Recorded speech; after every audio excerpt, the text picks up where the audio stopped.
All right, welcome to Tech Tuesdays, where I'm gonna be reviewing some gear that I have gotten my hands on or that I am familiar with, and I'm gonna start off today's review about the Zoom F6. Pardon the shaky camera movements. I'm doing this on my iPad, handheld. But some pros about the Zoom F6 that I really enjoy is the size. So, I mean, if you look at how this thing fits in my hand, it's very tiny in relation to more professional field recorders that offer at least the same number of inputs. Um, Another pro, I mean, it's really lightweight. So if I were to have like a light setup, where I want to record, but I don't necessarily want to have the full weight of like a larger sound devices, 6 series or 8 series recorder on me, then this would be a nice alternative. There's 32-bit recording, which is one of the primary selling points of this device. But what I love is that you have the option to not only just record the regular 24-bit, but you can record dual 32-bit and 24-bit as well. So if you look in the record modes, you can see all the different options that you have to record both of those to the SD card slot. I love the fact that it's timecode capable. So there's a timecode input on the side. There is also a Bluetooth adapter that you can purchase, which allows you to use it with the iPad or iOS app. So if you have an iPhone or an iPad, then you can control different parameters of the recorder. And it's very power efficient. So it has three powering options. You can either power it from AA batteries. So you can see that. You can power it from AA batteries, and you can use either lithiums or alkalines, or rechargeable nickel metal hydride batteries.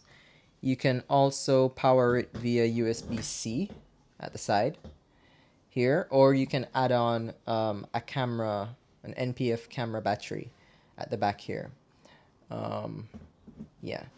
So those are some of the pros. Oh, and I also love the fact that it's class compliant, so I can use this with my Android phone if I need to. I can also use it with my iPad or an iPhone. There's a mode where you can enable it to be an audio interface, and boom, you can either have it be a multi-track audio interface, so all the tracks separately, or you can have it as just a stereo mix. So whatever the mix that you create on the knobs here would be, and however you have that set up, in the menus and so on, you can have that go straight to a left-right mix, basically.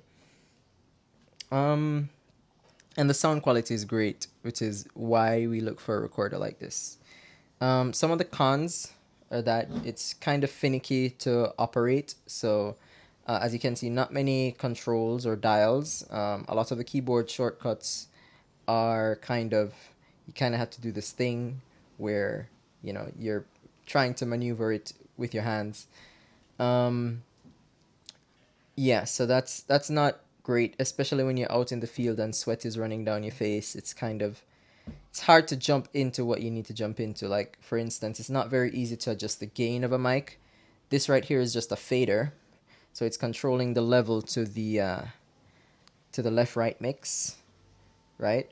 It's a fader level, but it's not actually a gain level, which is where I'd have to jump into the menu here, cycle around, and boom, now I have to come down, and this is where I can adjust my trim level and my high pass filter settings. So it's not quite easy to get into.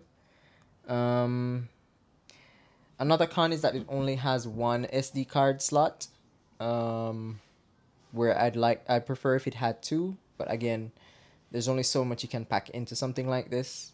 But yeah. Let's see. Another con that I could think about is that it's not very easy to edit the sound report. Right now I can't show you the sound report because I don't have an SD card slot installed. But yeah, it's not, you can't really edit the sound report information from the recorder itself. You can create one, but then you'd have to edit it later on. Let's see. There's no Android app, so I can only control this from my iPad. I don't own an iPhone, so I can't control this from my Android phone. The headphone amp is not the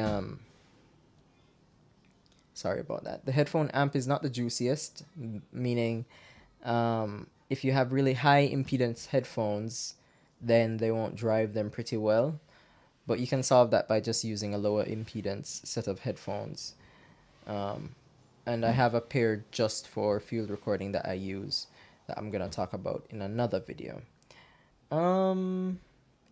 But oh yeah, I would have loved to have like breakout cables for like this time code in and out, and for like this line output, because the time code on this is not the time code output for this is not like other devices where I haven't really used it on this one so far, but I just know the wiring is like the opposite of what certain companies use.